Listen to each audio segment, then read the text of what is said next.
Hi everyone, so today we are discussing about DNA polymerase 3 holoenzyme. So holoenzyme എന്ന് പറയുന്ന വേറൊന്നും കൊണ്ടല്ല, ഇവർ മൾട്ടി പ്രോട്ടീൻ കോംപ്ലക്സ് ആണ്. ഓക്കെ, ഒരുപാട് കോംപ്ലക്സുകൾ നിറഞ്ഞിട്ട് കുറേ സബ് യൂണിറ്റ്സ് ചേർന്നിട്ടുള്ള ഒരു വലിയൊരു പ്രോട്ടീൻ കോംപ്ലക്സ് ആണ് എന്തെന്ന് പറയുന്നത് DNA polymerase 3 എന്ന് പറയുന്നത്. And hence DNA polymerase 3 holoenzyme. ഇതിൻ്റെ മോളിക്കുലർ വെയിറ്റ് എന്ന് പറയുന്നത് 900 കിലോ ഡാൾട്ടൺ ആണ്. ഓക്കെ, ഇവരുടെ മോളിക്കുലർ വെയിറ്റ് 900 കിലോ ഡാൾട്ടൺ ആണ്. ആൻഡ് ഇവരുടെ മേജർ കമ്പോണൻസ് നോക്കുകയാണെങ്കിൽ ഇവർക്ക് ഒരു കോർ പോളിമറേസ് ഉണ്ട്. കോർ പോളിമറേസ്, ആ കോറിലാണ് ആൽഫ തീറ്റ ആൻഡ് എപ്സിലോൺ കാണപ്പെടുന്നത്. ആൻഡ് അവർക്കൊരു ഗാമ കോംപ്ലക്സ് ആണ്.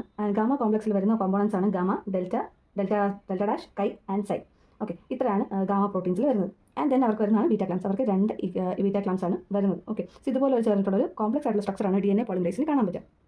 ഓക്കെ, ആൻഡ് ഈ ഗാമ കോംപ്ലക്സിനെ തന്നെയാണ് നമ്മൾ എന്തെന്ന് വിളിക്കുന്നത്, ക്ലാമ്പ് ലോഡർ എന്ന് പറയാം. ഈ ഒരു ക്ലാമ്പിനെ ലോഡ് ചെയ്യണമെങ്കിൽ അവിടെ വേണ്ട ഒരു കോംപ്ലക്സ് ആണ് gamma complex.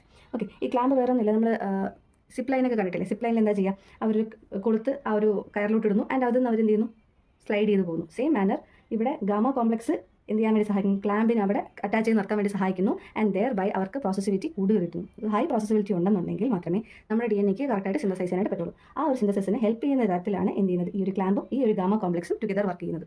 Okay, and DNA polymerase 3 ഇതിലുള്ള പോളിമറേസിൽ DNA polymerase 3ക്കാണ് ഏറ്റവും കൂടുതൽ പ്രോസസിബിലിറ്റി ഉള്ളത്. അതായത് ആ ഒരു അറ്റാച്ച് ചെയ്ത് നിൽക്കാനുള്ള ആ ഒരു കഴിവ് കൂടുതലുള്ളത് DNA polymerase 3ക്കാണ്.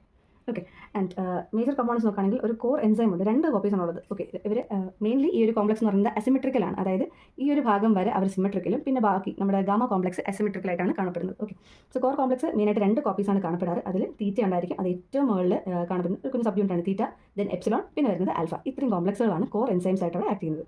ഇതിൽ ആൽഫയാണ് മെയിനായിട്ട് കാറ്റലിറ്റിക് ആക്ട് ചെയ്യുന്നത്. 5' 3' DNA സിന്തസിസ്.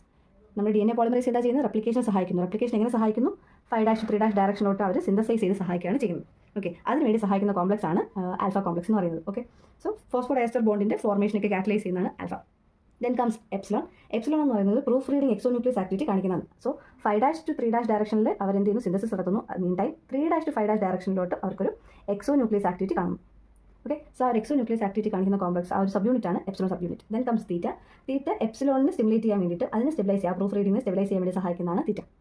ആൻഡ് അതുപോലെ വരുന്ന ഒരു കോംപ്ലക്സ് ആണ് ടോ സബ് യൂണിറ്റ്. ടോ എന്ന് പറയുമ്പോൾ മെയിനായിട്ട് ഒരു അറ്റാച്ച്മെന്റ്സിന് വേണ്ടി സഹായിക്കുന്നതാണ് ടോ കോംപ്ലക്സ് എന്ന് പറയുന്നത്. ഓക്കെ, ആൻഡ് ഈ ടോ പ്രോട്ടീൻ എന്ന് പറയുന്നത് നമ്മുടെ ഗാമ കോംപ്ലക്സിൻ്റെ ഒരു പാർട്ടായിട്ട് വരുന്നതാണ് ഇത് ടോ സബ് യൂണിറ്റ് എന്ന് പറയുന്നത്. ടോക്കിന് 2 സബ് യൂണിറ്റ്സ് വരുന്നുണ്ട്.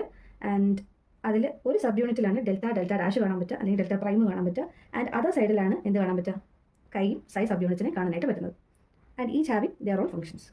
ഈ ഒരു കോംപ്ലക്സ് സ്ട്രക്ചർ DNA സ്റ്റാൻഡിൽ തന്നെ ലീഡിംഗ് സ്റ്റാൻഡ് ഉണ്ട്, ലാഗിംഗ് സ്റ്റാൻഡ് ഉണ്ട്. 2 സ്റ്റാൻഡുകളെയും സൈമൾട്ടേനിയസ്ലി സിന്തസൈസ് ചെയ്യാൻ വേണ്ടിയിട്ട് ഈ ഒരു പർട്ടിക്കുലർ സ്ട്രക്ചർ, കോർ പ്രോട്ടീൻസിൻ്റെ പോളിമറേസിൻ്റെ സ്ട്രക്ചർ സഹായിക്കുന്നുണ്ട്. ഓക്കെ, സോ ഇതാണ് മെയിനായിട്ട് വരുന്ന DNA polymerase 3.